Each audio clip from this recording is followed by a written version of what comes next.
নমস্কার বন্ধুরা, আগে আপনাদেরকে আমরা দেখিয়েছি ভিক্টোরিয়া প্লান্ট এবং যেখানে আপনারা দেখলেন যে একটি বড় ভিক্টোরিয়া গাছ থেকে কি করে কাটিং তৈরি করা যায়।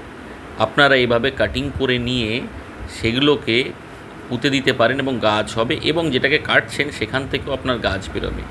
আজকে আপনাদের কাটিং থেকে কি করে গাছ বেরোলো সেটাও দেখাবো, চলুন দেখি।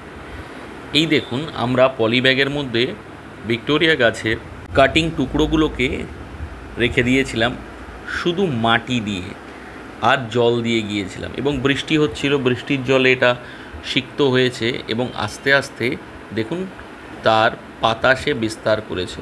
এবং আপনারা কি করবেন, এতগুলো অংশ আছে, যে কোনো একটি সোজা অংশ রেখে দেবেন, বা যদি আপনারা এরকমও রাখতে চান রাখতে পারেন, দেখবেন আপনার গাছ আবার বড় হবে এবং সুন্দর হবে।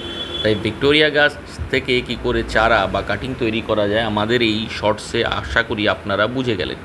বিগত শর্টসটিও দেখবেন যারা দেখেননি, এবং চ্যানেলটিকে লাইক শেয়ার সাবস্ক্রাইব করবেন। আজকের জন্য এই পর্যন্তই, টাটা।